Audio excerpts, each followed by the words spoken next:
Everyone আজি এটা সৰু ভিডিঅ' সৈতে মই ৰিমাই আপোনালোকৰ মাজলৈ লৈ আহিছোঁ। আজি আচলতে ঘৰত আহিম বুলি গম নাপায় মনে মনে নজনাকৈ আহিছোঁ। আচলতে মায়ে ফোন কৰিছিলে, যিহেতু মই নক'লোঁ আহিম বুলি, আৰু গধূলিখিনি সময়ত আহিলোঁ আৰু সোনকালে পাই গ'লোহি ঘৰত, বেছি টাইম নালাগিলে আহোঁতে।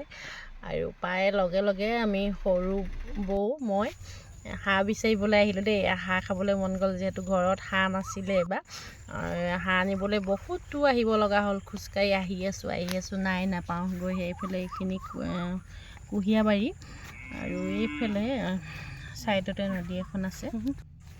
বৰষুণ দিলে যিহেতু পানী অলপ বাঢ়িলে, মায়ে কৈ পঠিয়াইছিলে যিহেতু মেধিঘৰত হাঁহ আছে বুলি। ৰাস্তাত যাকে পাওঁ তাকে সুধিছোঁ মেধিঘৰ ক'ত আছে বুলি, যিহেতু চিনি নাপাওঁ আমি। ৰাস্তাতে ভাইটি এটা আছিলে, তাকে সুধিলোঁ ক'ত কোনটো ঘৰ, আৰু লাষ্টৰ ঘৰটোৱে মেধিঘৰ বুলি ক'লে।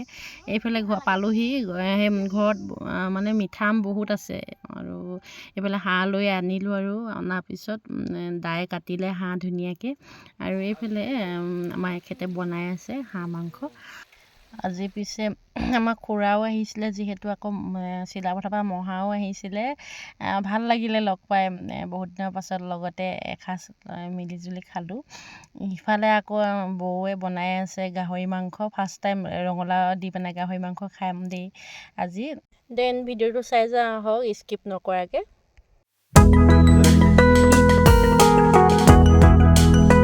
এইফালে চাওক, খাৰ বনাই হৈ গ'ল, সিফালে আকৌ গাহৰি বনাই হৈ গ'ল। যিহেতু ইমান দূৰ খোজকাঢ়ি আহিছোঁ, হাঁহটো খাবলৈ নিশ্চয় ভাল হ'ব। হ'লেও হাঁহ মাংস আঘোণ ফাগুণ মাহত খাবলৈ বেছি ভাল হয়।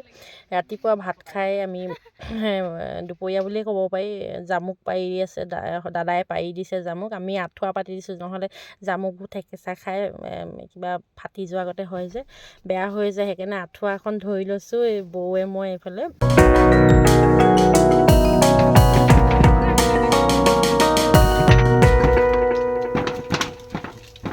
এইফালে আমাৰ জামুক পৰা হৈ গ'ল, আৰু ঘৰতো আহিবলৈ সময় হৈ গ'ল। আজি ভিডিঅ' ইমানে, আকৌ এটা নেক্সট ভিডিঅ'ৰ সৈতে মই ইমানে আহি আছোঁ। বাই।